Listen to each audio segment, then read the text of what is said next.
El concepto de pan y circo viene de la antigua Roma, esto de darle al pueblo un poco de pan y bastante de circo, como para mantenerlo entretenido.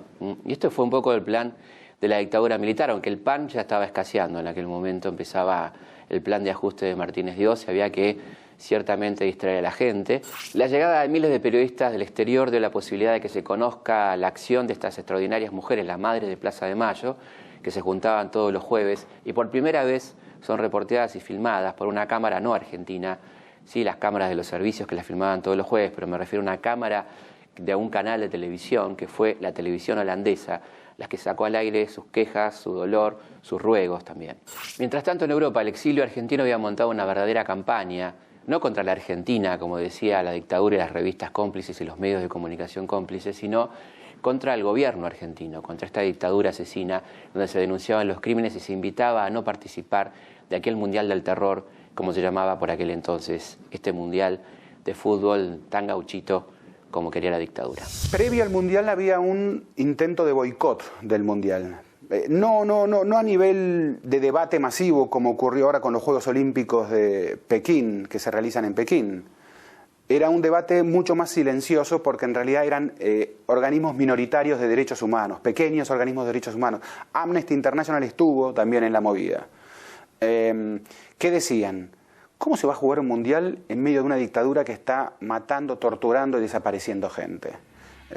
Se denunciaba en el exterior.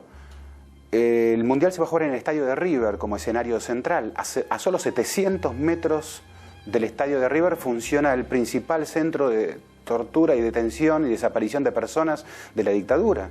A solo 700 metros, es decir, los torturados escuchan los goles, el griterío de los goles del estadio, ¿no? ¿Cómo vamos a concebir que se juegue eso? Pero ese debate era un debate que se manejaba muy por abajo, no era un debate muy público. Inclusive yo te podría decir que los jugadores holandeses y alemanes tenían, por ejemplo, mucha mejor información de lo que pasaba en el país que los jugadores argentinos. Porque si en Argentina había una tremenda desinformación. Amnesty International, por ejemplo, le elevó carpetas a jugadores holandeses y alemanes diciéndoles esto pasa en la Argentina. Es decir, se sabía mucho más en el exterior que aquí. Entonces, al saberse más en el exterior, entre los periodistas que vinieron a la Argentina a cubrir el Mundial, vino mucha gente a decir qué pasa en ese país. Entonces, las madres, por ejemplo, me contaba una vez de Bonafini que ella se oponía a la realización del Mundial, lo consideraba una locura en medio de esa situación. Pero luego se dijeron, vamos, el Mundial nos puede favorecer. ¿Por qué?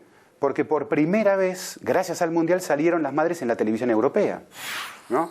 Entonces se convirtió en una excelente caja de resonancia el Mundial. Hubo gente que en lugar de ir a la inauguración en el estadio de River fue a la plaza. No, si están vivos, si están muertos. ¿Por qué no nos dicen? Si le buscamos eso nada más. Que nos respondan, nada más. Después nos retiramos. Lo que el gobierno diga no es que dice mentira, miente.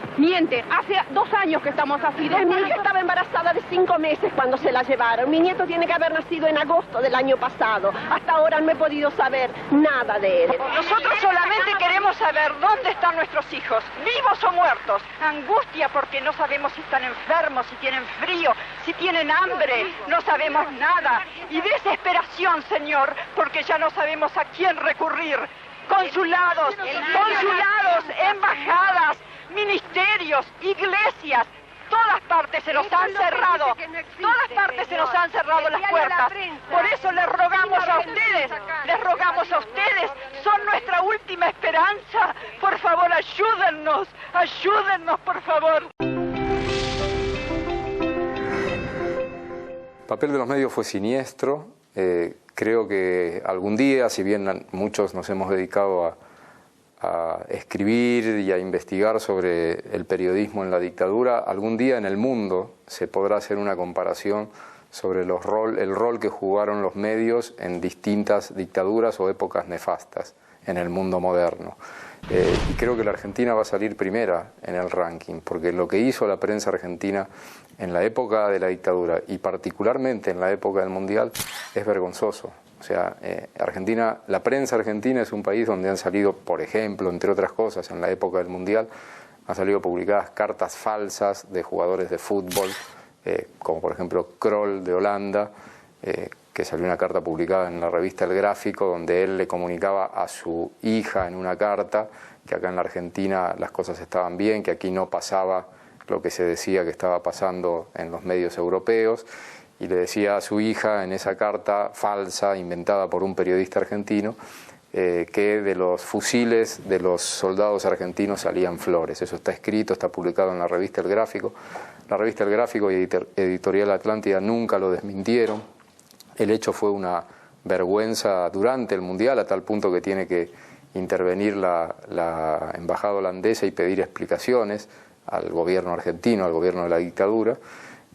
Y así como ese hubo otros episodios, publicación de notas falsas, una campaña muy fuerte en los días y meses previos al Mundial de la prensa argentina diciendo que las organizaciones de derechos humanos que estaban en Europa denunciando las violaciones a los derechos humanos, lo que querían era arruinar el Mundial, que eran antiargentinos, etcétera. Todo eso salió desde acá, desde nuestra prensa. Por eso el rol que cumplió y del cual uno en nuestra adolescencia, digo, yo era adolescente en esa época, lo vivió y fuimos parte de un país que consumió esos medios y que por lo tanto tenemos a quien responsabilizar de eso. Nosotros leíamos y creíamos lo que salía en los medios. Cuando salía en un medio una noticia, la reacción en cualquier país y en cualquier lugar generalmente de la gente es creerle a ese medio. Uno no dice a la mañana temprano cuando compra el diario todo lo que viene acá es mentira, que era lo que había que suponer en esa época. Digamos, son cosas muy argentinas estas, ¿no? Pero entender que la cúpula del Partido Comunista Argentino no cuestionaba abiertamente a Videla, porque en ese juego que se decía de halcones y palomas dentro de la dictadura, Videla era supuestamente la paloma, ¿no? Entonces, apoyo crítico sería en todo caso.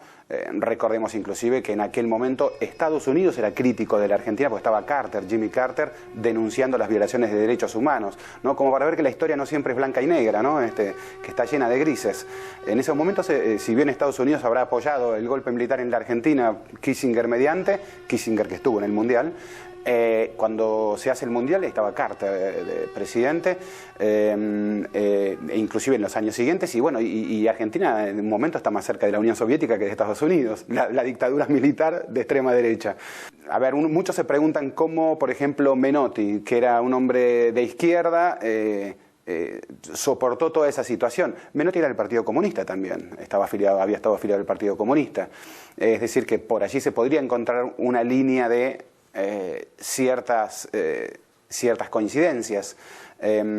Menotti tenía un discurso de un estilo nacional de juego, de fútbol. No se trata de un fútbol o de otro, sino que con honestidad respetar las convicciones. Yo tengo mi convicción, la voy a defender a muerte. Este es el fútbol de Huracán, este es el fútbol que quise siempre, este es el fútbol que quiero para mi país. El estilo argentino, decía Menotti. Ese discurso le agradaba a los militares, porque los militares decían que había un estilo argentino de vida, que mientras Occidente se decaía, se corrompía y entraba en una degradación moral, aquí estábamos los argentinos con Videla a la cabeza para salvar al mundo de esa degradación moral. Era el estilo argentino de vida. Bueno, decir que también había un estilo argentino de fútbol, aunque Menotti hablara de otra cosa distinta, pero ese discurso de estilo argentino le gustaba a los militares. En reivindicación, si se quiere, no soy quien para reivindicarlo, pero sí en defensa tal vez de Menotti, o para decir grises, me parece que, y esto lo dicen todos los jugadores, digamos, podrían haber sido mucho más títeres de la dictadura, ese plantel. Siempre se recuerda, no sé, en el nazismo, el caso de aquel boxeador Max Schmeling, ¿no? Aquel que combatió con Joe Louis, que llegó a ser un títere de Hitler. Y generalmente muchas dictaduras tuvieron sus muñecos, sus títeres que los saludaban, ¿no?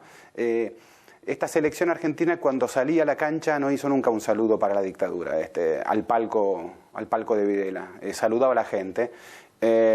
Y ese era un pedido especial inclusive del entrenador. Juguemos por el panadero, por el electricista, por tu padre, por tu tío, por tu vecino, por tu abuelo, juguemos por la gente. Entonces, creo que eso fue una marca de ese seleccionado. No fue un seleccionado servil, que haya sido útil para la dictadura, su triunfo, es un tema. Ahora, que haya sido servil hacia el poder, no.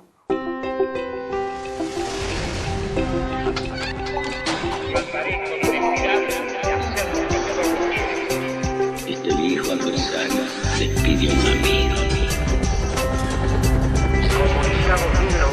Es incómodo la desaparecer. No tienen mirada, no está.